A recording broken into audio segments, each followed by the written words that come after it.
Si baroodu laata akka leenca bosonaatti. Si baroodu laata akka leenca bosonaatti.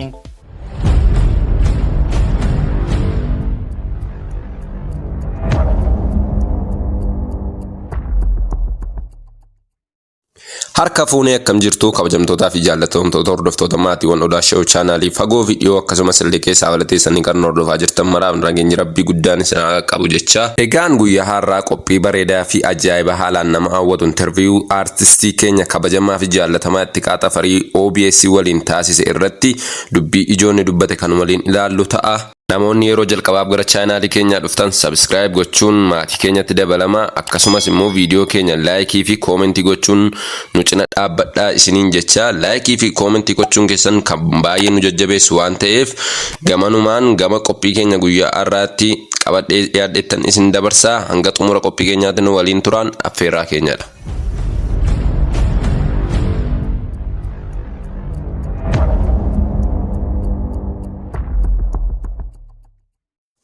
Itti qaanxafarii weellisaa jaallatamaa fi kabajamaa qabsoo qeerroo keessatti humna ta'uudhaan kan dabarse bara qeerroo kana keessa sirboota qabsoo ho'aa ta'aniin qeerroof humna ta'an baay'eedhaan beekaman keessaa isa tokko.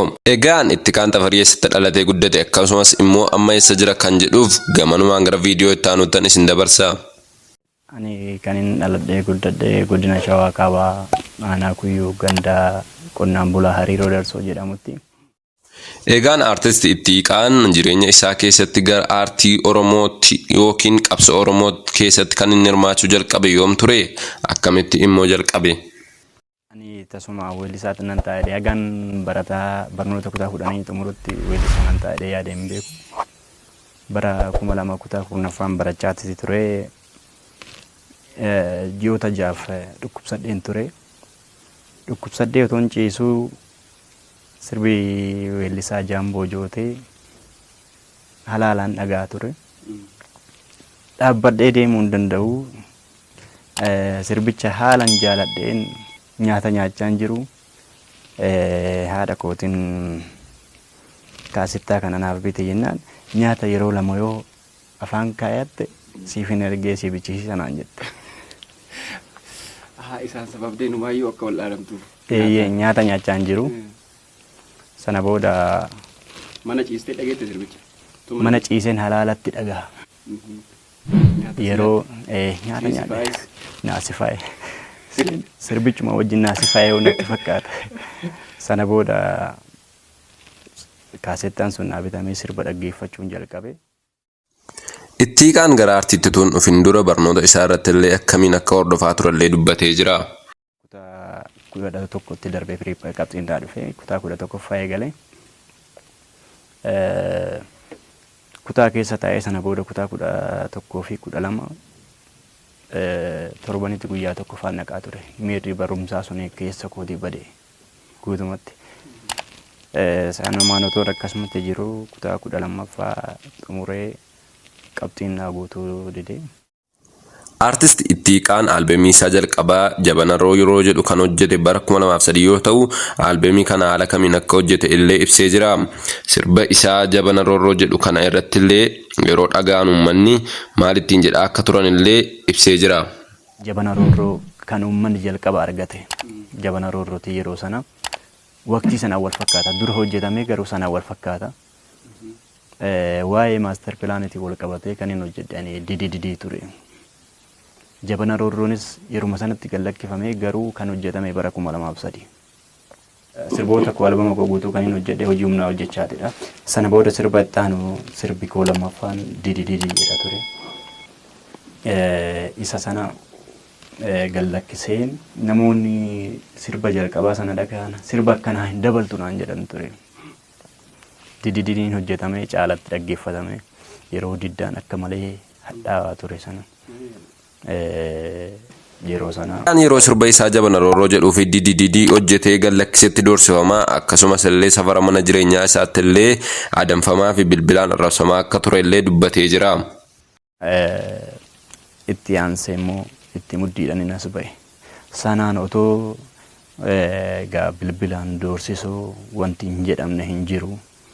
Adamsuun naannoo mana jireenyaa korra marsanii haga barbaaduutti torbee tokko iddoo tokko torbee tokko iddoo biraa akkasumatti otoo hin jiraadhu haala saniin dabarsee. Itti muddii immoo jennaan itti muddii kiliippiidhaan hin hojjedhe. Kana malees egaa artistii Ittiiqaan nama raaga jechuun ni danda'ama.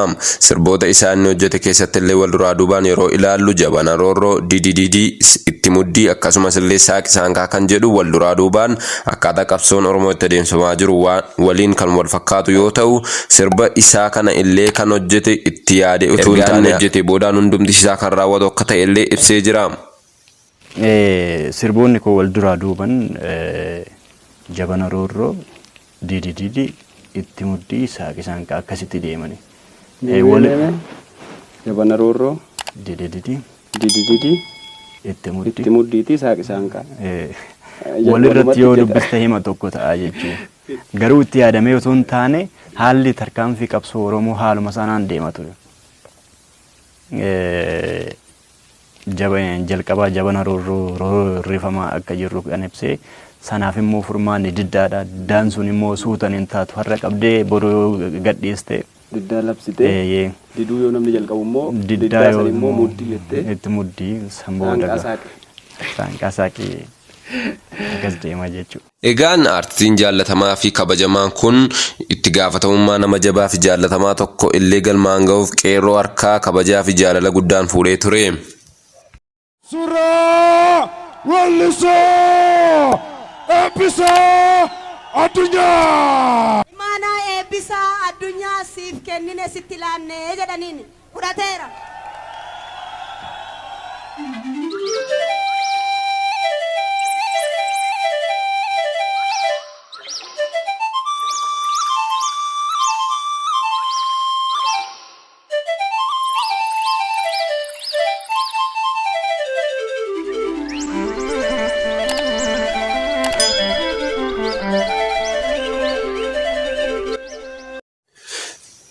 Kan biroon immoo yeroo baay'ee uummata isaa biratti wanti gaaffii ta'u tokkotu jira. Innis dhimma maqaa isaa sooshaal miidiyaa toora feesbuukii isaa irratti Ittiiqaa Tafarii warra lolaa jedhamuun beekamu irrattidha. Mee Ittiiqaan Tafarii hoo sababa maqaa isaa kanaa maal jedhee? Ittiiqaa Tafarii warra lolaa kan jedhu warra lolaa Ittiiqaa Tafarii maqaa abbaa kooti. Warra lolaa kan jedhamu garuu akaakayyuu koo Dabalaa Lolaa Daa'im jedhama. Dabalaa Lolaa sun yeroo sanatti nama beekamaa fi arjaa nama turanidha. Naannoo sanatti nama beekamaa turanidha. Warra lolaa jennaan namuu nama beeka. Anas ta'ee maatii koo keessas firoottan keenya hedduu eenyutu mucaan kun warra lolaati. Warra lolaa keessa eenyu jedhanii akkasitti gaafatan. Warra lolaa kanarraan mogga'e malee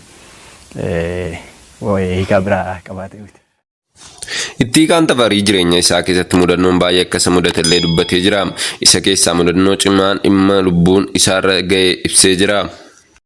Bishooftutti gaafa irreecha darbee uummanni irreeffannee waltajjii fuulduratti ol deebi'aa jiru. Uummanni dinnee jechaa jira. Dinnee ni beektaa sirbati koo itti mudde keessa jira. Achumaan agarraa namni itti duudee namni iyyaa otoo jiru tokko ummatuma keessan harka baafatee na hudhee na qabe. Jaalala moo jibbu? Suni jaalala natti hin fakkaatu. Suni hudhee na dhufee morma kiyya hudhee na qabe. Ani ija baaseen jira namni na argu namni natti. Namuun agarre.